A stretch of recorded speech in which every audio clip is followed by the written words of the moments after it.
चीनी तेरे शरबत को मेरी सेना को पीना है और तेरी लंबाई से ज़्यादा मेरी फौज का सीना है।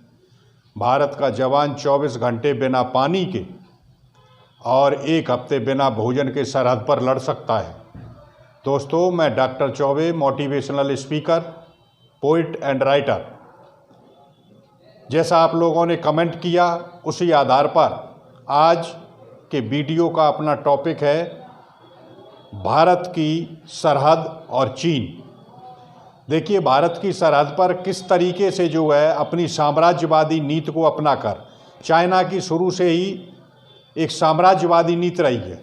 शुरू से ही वो जो है आसपास के देशों को हड़पना चाहता है और बराबर कहीं ना कहीं तालिबान, कहीं अफगानिस्तान, कहीं बांग्लादेश में कहीं ना कहीं समस्याएं वो उत्पन्न करता रहता है। तो देखिए ध्यान से, ये अपना भारत है और भारत पे ये ऊपर जाकर के LAC के बाद LOC। LOC का मतलब लाइन ऑफ कंट्रोल। तो लाइन ऑफ कंट्रोल तक ये 62 में जो है जब इसने प्रवेश कर लिया था, तो आज LAC में यानी यहाँ पर आकर के इसने प्रवेश किया। इसमें देख लीजिए कि ये रहा अपना भारत और भारत में इसने LAC पर प्रवेश किया और LAC में 3 किलोमीटर जब ये अंदर की ओर आ गया, तो 3 किलोमीटर जब अंदर की ओर आ गया तो वहाँ पर जो है भारत ने भी अपनी 5000 सेना एक साथ भेज दी, क्योंकि इसके 5000 वहाँ पर सैनिक थे।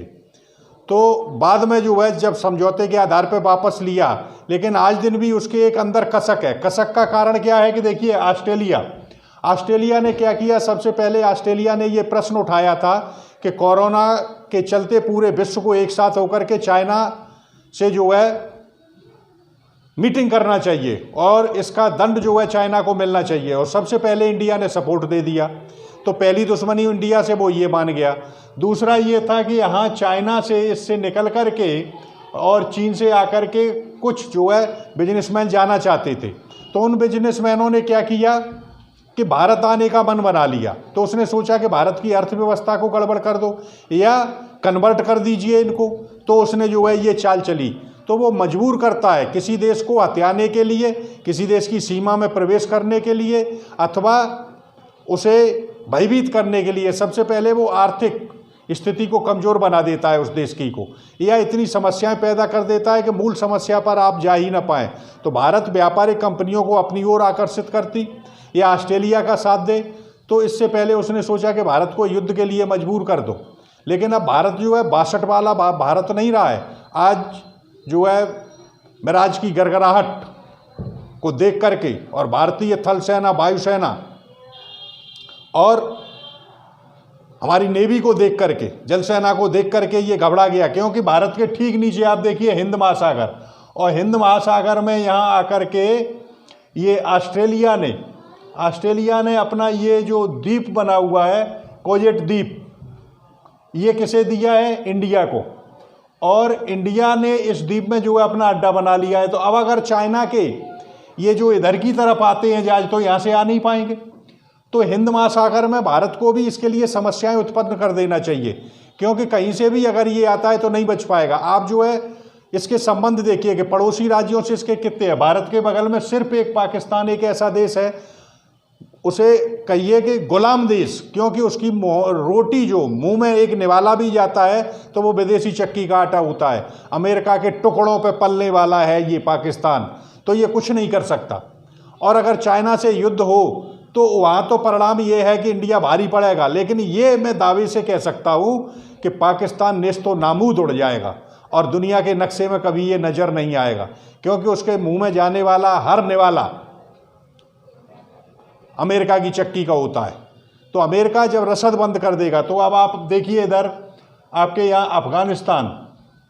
अफगानिस्तान, नेपाल, ये दोनों देश कैसे है? भारत के संबंधी देश है। बांग्लादेश क्या सोचता है कि बांग्लादेश भारत के पक्ष में रहेगा। इधर आप अगर आगे की ओर बढ़ें तो इधर आगे कितने भी देशों में आप बढ़ते हुए चले आइए, और सारे के सारे थाईलैंड, मलेशिया, और मलेशिया के बाद यहाँ पर जो है तालिबान में तो जो है इसने कितनी बदमाशी की थी चाइना ने। तो ये एक भी देश इसके साथ देने वाले नहीं है, सिर्फ पाकिस्तान को छोड़कर आपके पड़ोसी देश सारे के सारे आपका साथ देंगे। तो इसलिए इसे जो है अटैक करने की कहीं से जगह नहीं मिल रही। अब आप अगर पूरे विश्व स्तर पर चलें तो आप देखिए रसिया ने, अगर रसिया तटस्थ भी रहता है, मान लीजिए ना चाइना का साथ देगा ना इंडिया का, लेकिन इनडायरेक्ट वे में वो इंडिया का साथ देगा, क्योंकि हथियारों की जो खरीद फरोख्त पर संधि है हमारी, तो वो बराबर जो है हमें हथियार देता रहेगा। अब सबसे बड़ा ताकतवर देश कौन सा है? अमेरिका। तो अमेरिका की देखिए, चाइना क्या चाहता है? अमेरिका की गद्दी पे बैठना चाहता है वो, कि आज अमेरिका का वीटो पावर पूरे वर्ल्ड में चलता है, तो उसी तरीके से वो चलाना चाहता है। तो अमेरिका क्या करेगा? अमेरिका ये जानता है कि एशिया महाद्वीप में अगर चाइना को शिकस्त देनी है तो सिर्फ एक ही देश है, और वो देश है भारत। इसलिए भारत को अमेरिका सपोर्ट देगा, और अमेरिका का सपोर्ट देखिए, ये एक नीति होती है, राजनीति रणनीति में जो तुम चाहो जीत, और रिपु के रिपुकों कीजिए चौबे अपनों मीत। तो रिपु के रिप यानी दुश्मन के दुश्मन को अपना मित्र बना लो।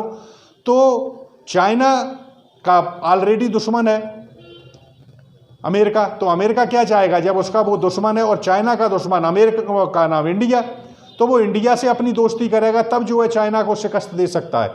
इधर आप जापान में आ जाइए, जापान से भी चाइना की बिगड़ी हुई है। ऑस्ट्रेलिया ऑलरेडी इंडिया के पक्ष में है, इंडिया को अपना द्वीप भी दे दिया है उसने।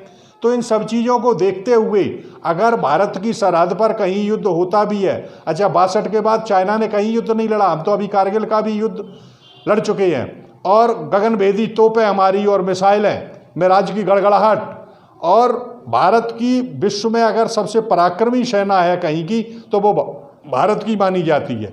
इस पर संख्या जरूर ज़्यादा है, तो संख्या इस पर ज़्यादा क्यों? क्योंकि पूरे विश्व से दुश्मनी लिए हुए बैठा है। तो आज पाकिस्तान के अलावा पूरा विश्व जो है चाइना के खिलाफ है, इसलिए सरहद पर हमारी जीत जो है निश्चित है। और चाइना ये चाहता है, लेकिन वो ये भी समझता है कि पूरे विश्व, तो ये युद्ध नहीं, चाइना और इंडिया का युद्ध नहीं होगा, ये तृतीय विश्व युद्ध का रूप धारण कर लेगा, और जिसमें पाकिस्तान बिल्कुल नेस्त नाबूद उड़ जाएगा, कहीं भी पता भी नहीं चलेगा उसका, और चाइना को बहुत बुरी शिकस्त खानी पड़ेगी, क्योंकि अब ये 62 का इंडिया नहीं है। जय हिंद, जय भारत।